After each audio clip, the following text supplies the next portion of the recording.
Hey there, this is Christine. Thanks so much for tuning into my Mostly Keto Kitchen today.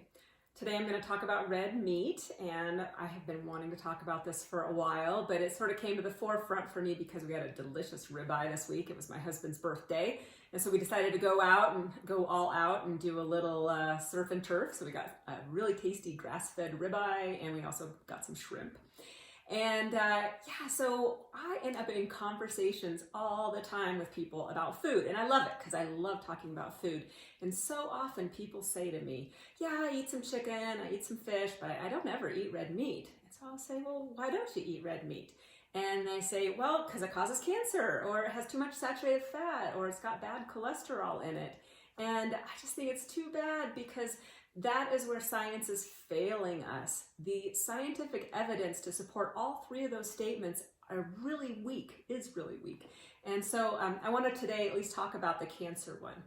So I wrote here, it causes cancer. Well, that is based on observational studies. And let's think about what observational studies mean. And that's really, a lot of the reason why we have controversy out there in the world around nutrition is because observational studies are very weak and they're not definitive. And if we think about the scientific method, here's the reason why. Scientific method is observation, hypothesis, experiment, analysis, conclusions. Where's observation in that? Oh, it's at the first. It's the very first thing. That's the first thing that you do. You go out and you make an observation. Then you develop a hypothesis, and then you test the hypothesis through an experiment. That's what a randomized controlled trial would be the experiment. That is going to be much more definitive than any kind of observational study. But unfortunately, those types of studies are getting conflated with each other, and we're left basing a lot of our ideas of how we should be eating on just weak observational studies. So in the case of a lot of the red meat sort of science that's out there, it's red meat combined with processed meat. And I'm not even sure if there are any studies that are just red meat by themselves. And so that is one issue. And then even here, if you look at what the relative risk is for eating red and processed meat, so relative risk for cancer, it's around 20%. That is tiny. So if you were to look at lung cancer and smoking, you're going to see a relative risk that's in the teens or in the 20s. So it's like 100 times higher than this 0.2 is.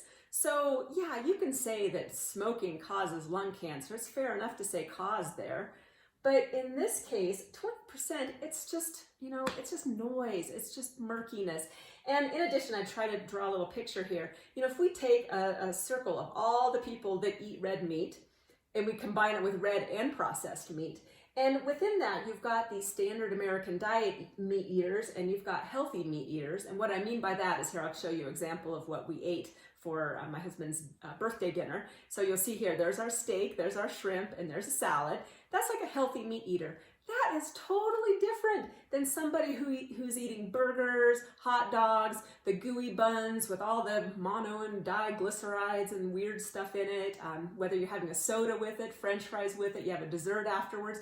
I mean, that kind of eater is a different eater than what I would call the healthy meat eater. Those guys are all lumped together when people do an analysis, an observational analysis on whether red meat's healthy or not. So anyway, murky, it's not solid science, and I think it's a real shame that this kind of science is what gets out there and headlines get made, and then you end up seeing conflicting information. It just confuses people. But I tell you, people have very strong opinions about this. I don't know if you know, but in the fall of 2019, a study came out, or an article came out, saying that the advice to eat less red meat was not solid science.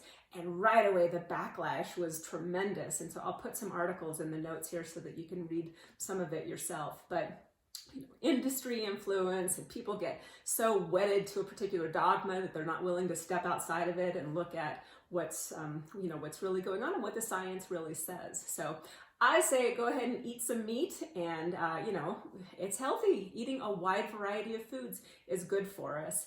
And eating meat is one of those things that evolutionarily probably helped us with a big bump from being kind of not such a good thinker to being a better thinker. And so I think eating some meat's important. Not that everybody has to, but it's a good idea for most people. So, all right, thanks for tuning in.